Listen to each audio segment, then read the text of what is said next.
एक साथ अरेंज होते हैं, डबल हेलिक्स बनाते हैं, और दोनों में जो एक फुल टर्न होता है, एक फुल टर्न यहां से यहां तक, इसमें 10 बेस पेयर्स प्रेजेंट होते हैं, 10 स्टेप्स प्रेजेंट होते हैं जिन्हें हम बेस पेयर्स कहते हैं। और इसकी लेंथ जो है 3.4 नैनोमीटर होती है, यानी एक कंप्लीट हेलिक्स की जो लेंथ है वो 3.4 नैनोमीटर होती है। और इसमें 20 बेसेस पाए जाते हैं या 10 बेस पेयर पाए जाते हैं। एक बेस पेयर में 2 बेस प्रेजेंट होंगे, यानी 2 न्यूक्लियोटाइड का एक बेस पेयर बनेगा। और at each step the strand 36 degree, यानी एक स्टेप है और दूसरा स्टेप है, उनके बीच में कितना एंगल मिलेगा, 36 डिग्री का हमें एंगल मिलेगा। एडेनिन हमेशा थायमिन के साथ बॉन्ड बनाएगा और इनके बीच में 2 हाइड्रोजन बॉन्ड प्रेजेंट होंगे। ग्वानिन हमेशा साइटोसिन के साथ पेयर बनाएगा और इनके बीच में हमेशा 3 हाइड्रोजन बॉन्ड प्रेजेंट होंगे। तो AT के बीच में 2 हाइड्रोजन बॉन्ड, G और C के बीच में 3 हाइड्रोजन बॉन्ड हमें डीएनए में मिलते हैं। और क्या बात बोली गई है, और बात बोली गई है यहाँ पर फॉस्फेट ग्रुप को लेकर, जब चेन बनाएगा, ठीक है, क्या बनाएगा, चेन बनाएगा, तो देखो यहाँ पे ध्यान से, चेन जब बनाएगा तो फॉस्फेट ग्रुप एक बॉन्ड ऊपर बनाएगा और एक बॉन्ड नीचे। इसको क्या हो गया,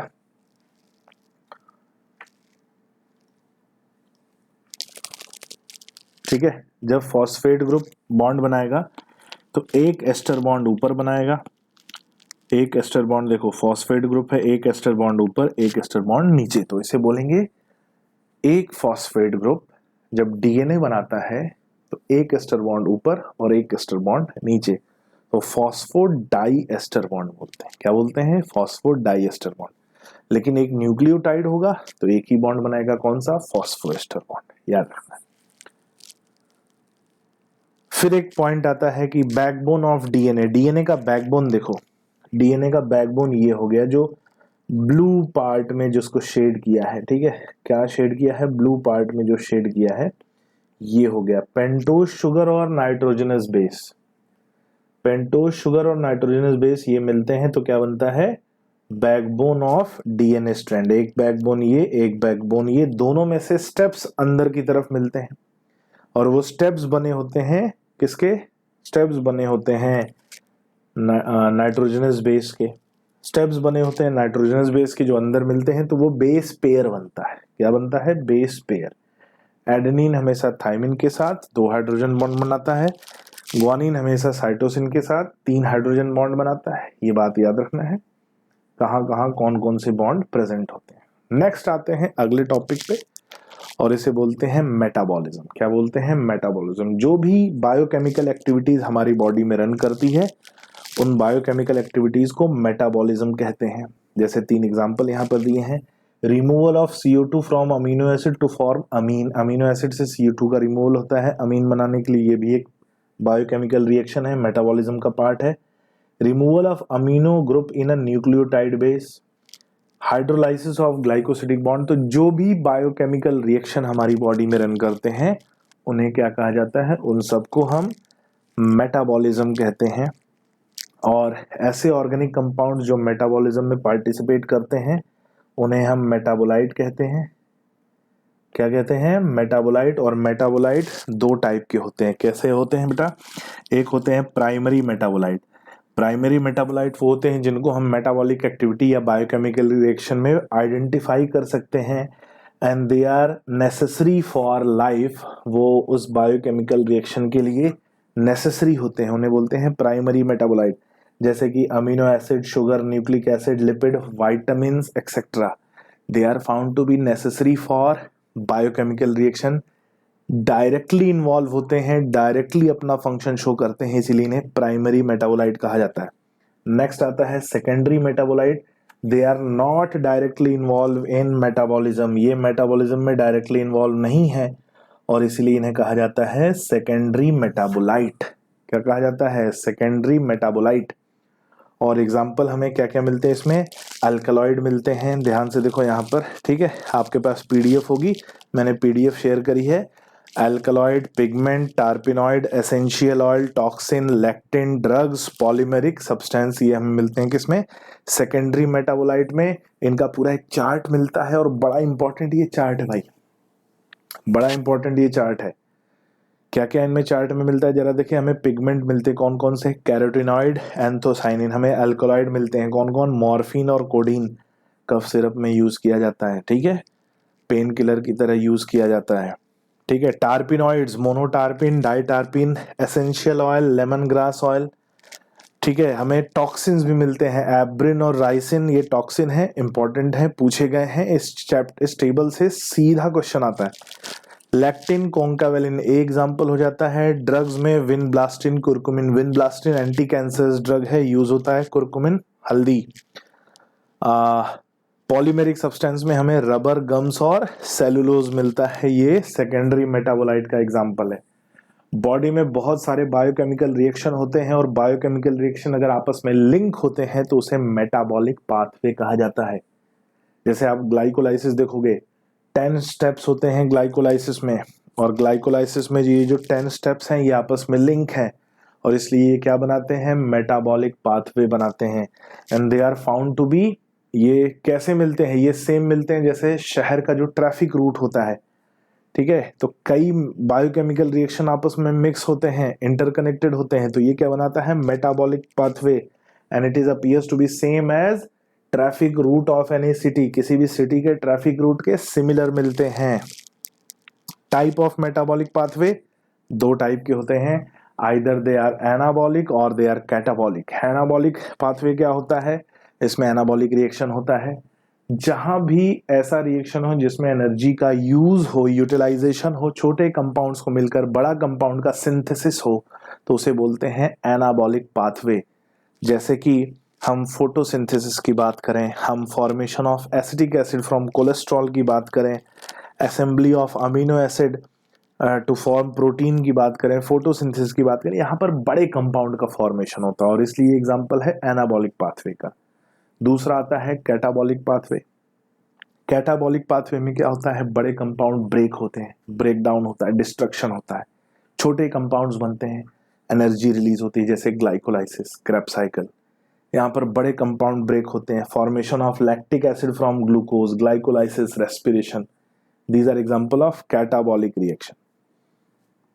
जितनी भी एक्टिविटी चलती है आइदर इसमें एनर्जी यूज होती है जैसा कि एनाबॉलिक पाथवे, आइदर इसमें एनर्जी रिलीज होती है जैसा कि कैटाबॉलिक पाथवे, लेकिन सब कुछ के लिए एनर्जी जरूरी है क्योंकि यही हमारी बॉडी का रनिंग फ्यूल है।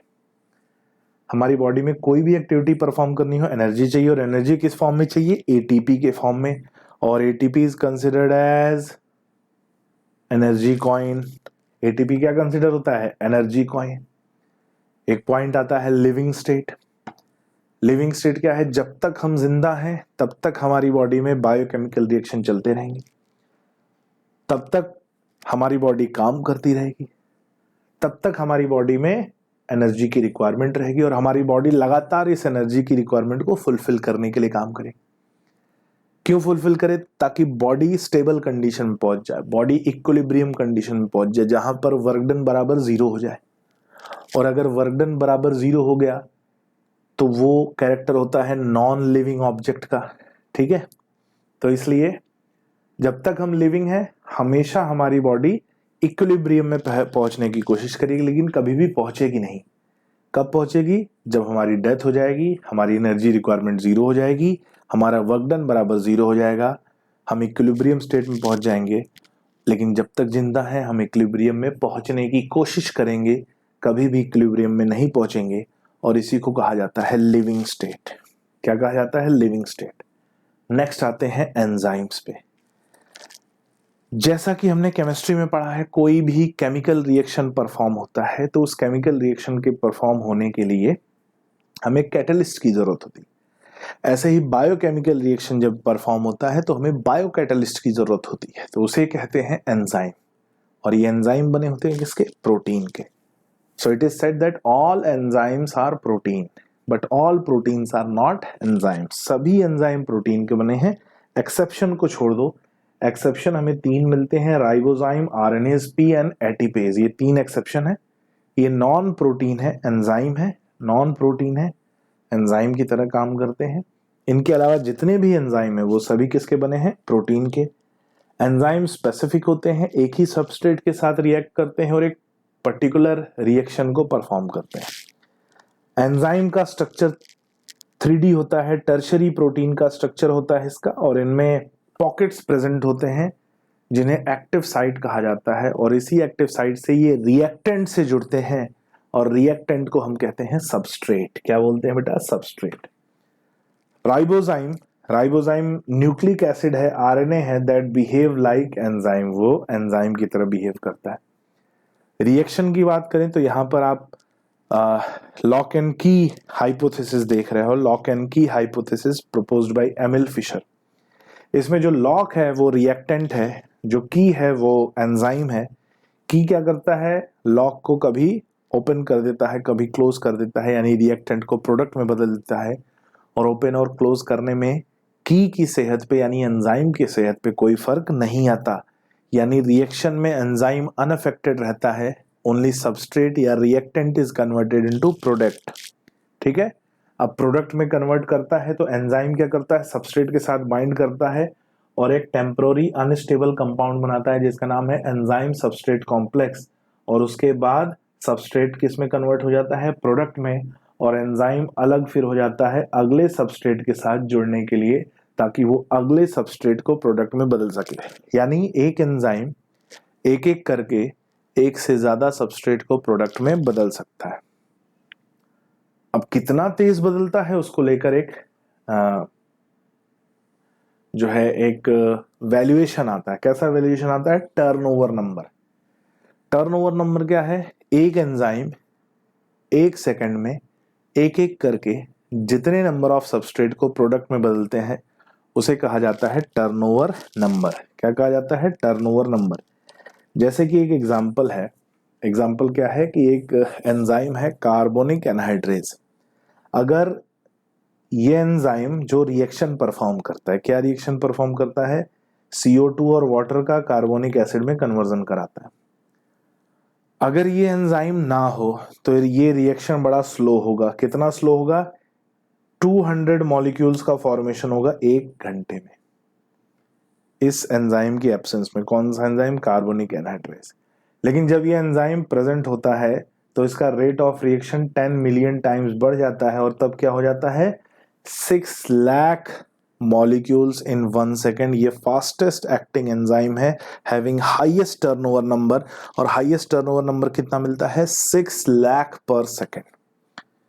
ठीक है, और हमने बोला कि ग्लाइकोलाइसिस के जैसे अलग अलग स्टेप्स होते हैं, सभी अलग अलग बायोकेमिकल रिएक्शन है, और ये बायोकेमिकल रिएक्शन क्या बनाते हैं, मिलकर मेटाबॉलिक पाथवे। और मेटाबॉलिक पाथवे का रेट हमेशा डिसाइड होता है उस स्लोएस्ट रिएक्शन से। ठीक है, जो रिएक्शन सबसे स्लो होता है वही मेटाबॉलिक पाथवे का रेट डिसाइड करता है। जैसे यहां पर देखें, इन अ केमिकल रिएक्शन, कोई भी केमिकल रिएक्शन जो है वहां पर जब भी परफॉर्म होगा तो बॉन्ड ब्रेक होते हैं।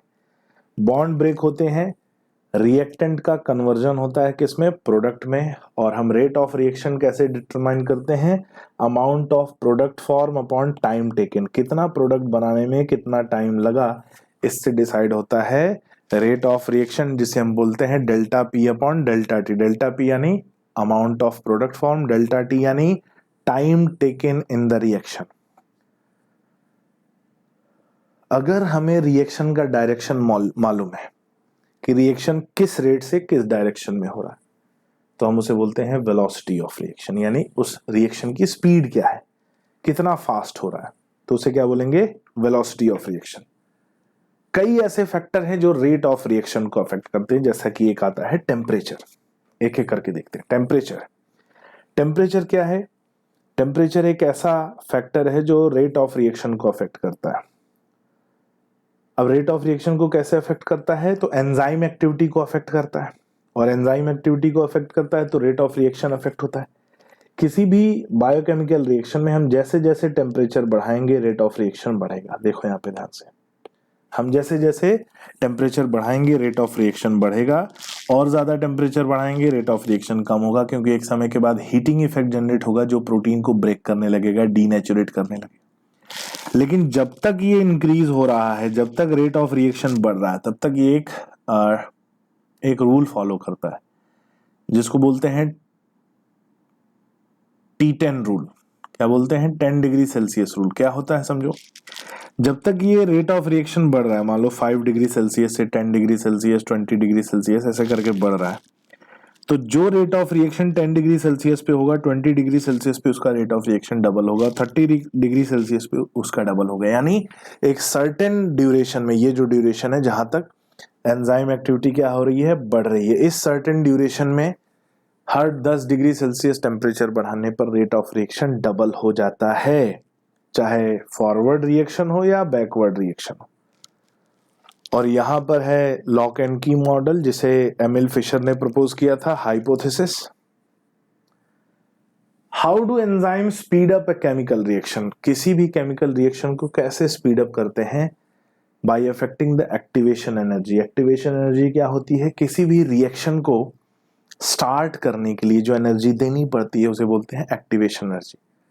जैसे हम पहले क्या था, आजकल तो सेल्फ आ गया है, पहले गाड़ियों में किक मारनी पड़ती थी, तो किक मारते थे गाड़ी का इंजन स्टार्ट हो जाता था। तो ये जो किक हम देते थे गाड़ियों में, वो क्या देता था? Activation energy. आजकल वो सेल्फ से होता है, इलेक्ट्रिकल एनर्जी मिलती, एक्टिवेशन एनर्जी। और जब इलेक्ट्रिकल एनर्जी मिलती है तो वो रिएक्शन स्टार्ट हो जाता है, गाड़ी स्टार्ट हो जाती है।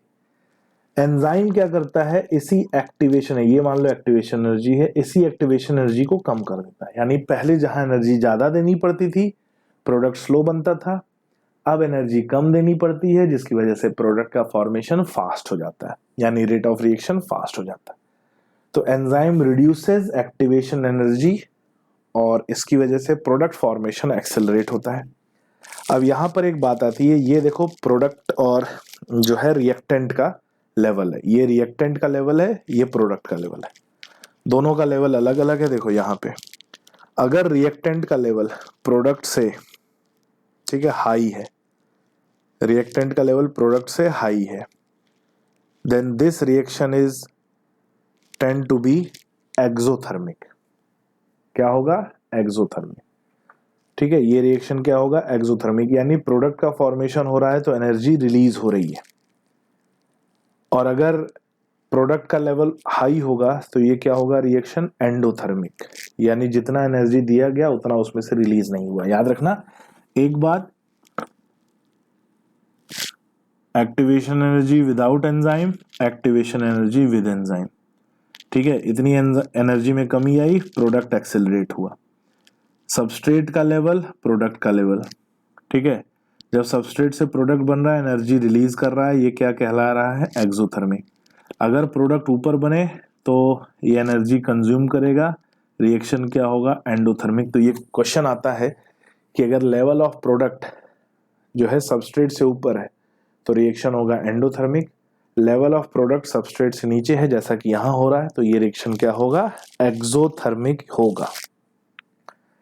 Factors affecting enzyme activity. तो एंजाइम एक्टिविटी को अफेक्ट करने वाले फैक्टर कौन कौन से हैं? Temperature and pH. टेम्परेचर तो हमने पढ़ लिया, जैसे जैसे टेम्परेचर बढ़ाएंगे एंजाइम एक्टिविटी बढ़ेगी, एक टाइम के बाद हीटिंग इफेक्ट जनरेट होगा, एंजाइम एक्टिविटी कम होगी। और ये सभी एंजाइम्स के लिए मिलता है। किसके लिए मिलता है? सभी एंजाइम्स के लिए। पीएच के लिए क्या है भाई? अलग अलग एंजाइम अलग अलग पीएच पर एक्टिव पाए जाते हैं। जैसे कि एक एंजाइम है यहाँ पर देखो, टायलिन, जो माउथ में सलाइवा में प्रेजेंट होता है, 6.8 पीएच पर एक्टिव होता है। स्टमक में प्रेजेंट होता है पेप्सिन, हाईली एसिडिक पीएच पर एक्टिव होता है, 1.9। इंटेस्टाइन में प्रेजेंट होता है ट्रिप्सिन, जो कि अल्कलाइन, 7.8 पीएच पर एक्टिव होता है। तो अलग अलग एंजाइम अलग अलग पीएच पर एक्टिव हो सकते हैं, लेकिन majority of enzyme are found to be active at और नियर टू न्यूट्रल पीएच। तो न्यूट्रल पीएच पर या न्यूट्रल पीएच के पास ज्यादातर एंजाइम क्या होते हैं? एक्टिव होते हैं। तो टेम्परेचर एंड पीएच का हो गया, और सबस्ट्रेट कॉन्सेंट्रेशन, ये एक इंपॉर्टेंट पॉइंट है। सबस्ट्रेट कॉन्सेंट्रेशन, कोई भी रिएक्शन हम कर रहे हैं, कोई भी रिएक्शन कर रहे हैं, हम सबस्ट्रेट कॉन्सेंट्रेशन बढ़ा दें, यानी रिएक्टेंट का कॉन्सेंट्रेशन बढ़ा दें, तो एंजाइम अपनी फुल कैपेसिटी पे आ जाएगा। फुल कैपेसिटी यानी अपने टर्नओवर नंबर पे काम करने लगेगा, लेकिन उससे ज्यादा वो काम नहीं करेगा। तो सबस्ट्रेट कॉन्सेंट्रेशन बढ़ाने पर क्या होता है, ध्यान से देखो, हमने सबस्ट्रेट कॉन्सेंट्रेशन बढ़ाया, ठीक है, ये सबस्ट्रेट कॉन्सेंट्रेशन बढ़ाया, एंजाइम एक्टिविटी बढ़ने लगी। एंजाइम एक्टिविटी बढ़ने लगी, एक टाइम पे जाके वो क्या हो गया, कांस्टेंट। जिस कॉन्सेंट्रेशन पे कांस्टेंट हुआ है उसे बोलते हैं वी मैक्स, यानी ये वो कॉन्सेंट्रेशन है जहां पर एंजाइम की एक्टिविटी क्या हो गई है, मैक्सिमम हो गई है। अब वो कॉन्सेंट्रेशन की बात करेंगे, ये वी मैक्स का कॉन्सेंट्रेशन है। फिर हम बात करेंगे कि जो rate of reaction V max by 2 मिला, जिस कॉन्सेंट्रेशन पे रेट ऑफ रिएक्शन हमें वी मैक्स बाई 2 मिलता है उसे हम कहते हैं मिशेलिस मेंटन कांस्टेंट या केएम वैल्यू। ये केएम वैल्यू डिसाइड करती है कि एंजाइम कितना फास्ट काम करेगा और कितना स्लो काम करेगा। जिसकी केएम वैल्यू ज्यादा वो एंजाइम उतना स्लो, जिसकी केएम वैल्यू कम वो एंजाइम उतना फास्ट। इसका यूज किया जाता है एंजाइम की स्पीड को या एंजाइम की एक्टिविटी को, रेट ऑफ एक्टिविटी को कंपेयर करने के लिए कि कौन सा एंजाइम फास्ट काम करता है और कौन सा एंजाइम स्लो काम करता है। तो याद रखना, जब भी कॉन्सेंट्रेशन ऑफ सबस्ट्रेट बढ़ाएंगे Vmax पे पहुंचेगा और इसी से डिसाइड होगा कि वो एंजाइम कितना फास्ट काम करता है। किससे डिसाइड होगा, केएम वैल्यू से। केएम वैल्यू जिसकी ज्यादा वो एंजाइम उतना स्लो, केएम वैल्यू जिसकी कम वो एंजाइम उतना फास्ट। नेक्स्ट आता है प्रेजेंस ऑफ इनहिबिटर। कभी कभी कुछ ऐसे भी ऑर्गेनिक कंपाउंड होते हैं जो रेप्लिका बनाते हैं सबस्ट्रेट का और एंजाइम की एक्टिविटी को इनहिबिट करते हैं, उन्हें इनहिबिटर कहा जाता है। ठीक है, इनहिबिटर कहा जाता है। और यहां पर इस रिएक्शन को इनहिबिशन कहते हैं, जो बायोकेमिकल रिएक्शन को इनहिबिट करता है।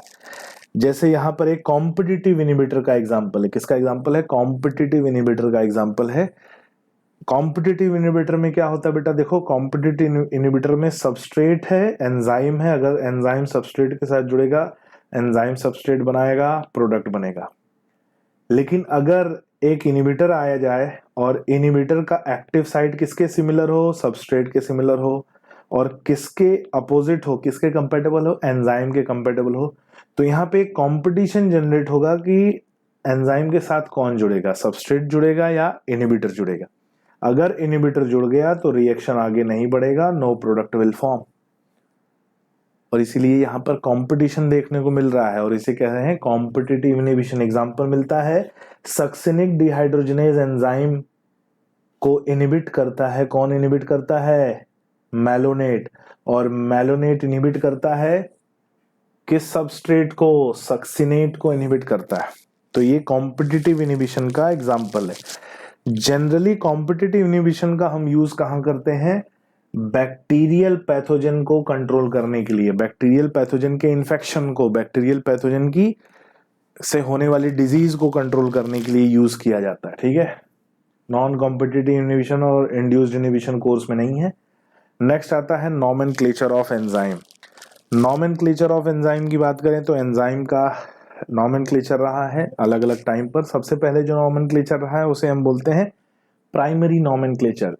इसमें एंजाइम का नाम बिना किसी रीजन के रख दिया जाता था, कुछ भी, पप्पू, ठीक है, जो भी नाम रखना हो वो रख दिया जाता था। ठीक है, चिंटू पिंटू जो भी नाम हो वो रख दिया जाता था, प्राइमरी नॉमेनक्लेचर। जैसे कि पेप्सिन और ट्रिप्सिन, इसका कोई मतलब नहीं है लेकिन बस नाम रख दिया।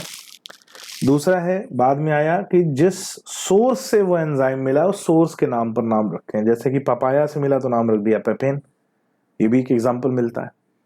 बाद में आया मॉडर्न नॉमेनक्लेचर। और मॉडर्न नॉमेनक्लेचर 3 चीजों से मिलकर बनता है जिससे कि एंजाइम की पहचान होती है। पहला है नेम ऑफ सबस्ट्रेट, किस सबस्ट्रेट पर एंजाइम काम कर रहा है। दूसरा नेम ऑफ रिएक्शन, किस तरह का एंजाइम काम कर रहा है, यानी कौन सा रिएक्शन करा रहा है। उसके बाद एक सफिक्स लगाते हैं एज, जैसे कि सक्सिनेट डिहाइड्रोजनेज। ठीक है, सक्सिनेट डिहाइड्रोजनेज यानी सक्सिनेट पर एक्ट करता है, डिहाइड्रोजनेशन रिएक्शन कराता है, और एज लगाया गया है उसका सफिक्स।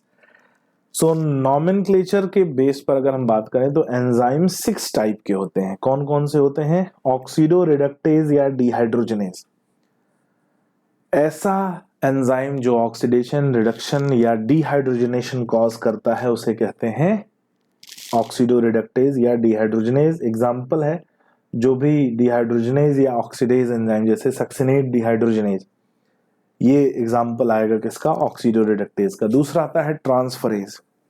ट्रांसफरेज वो एंजाइम है जो एक फंक्शनल ग्रुप को दूसरे कंपाउंड पे ट्रांसफर करते हैं, जैसे एग्जांपल ट्रांसएमिनेज, काइनेज, ये फंक्शनल ग्रुप को ट्रांसफर करते हैं, इसलिए नाम पड़ा ट्रांसफरेज। थर्ड आता है हाइड्रोलेज।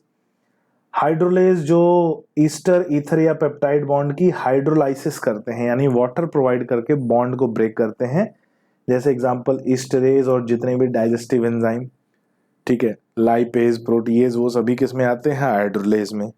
नेक्स्ट आता है लाइज, बिना वाटर को प्रोवाइड किए बॉन्ड को ब्रेक करता है, so it will lead to formation of double bond. Example है डी कार्बोक्सिलेज, एल्डोलेज।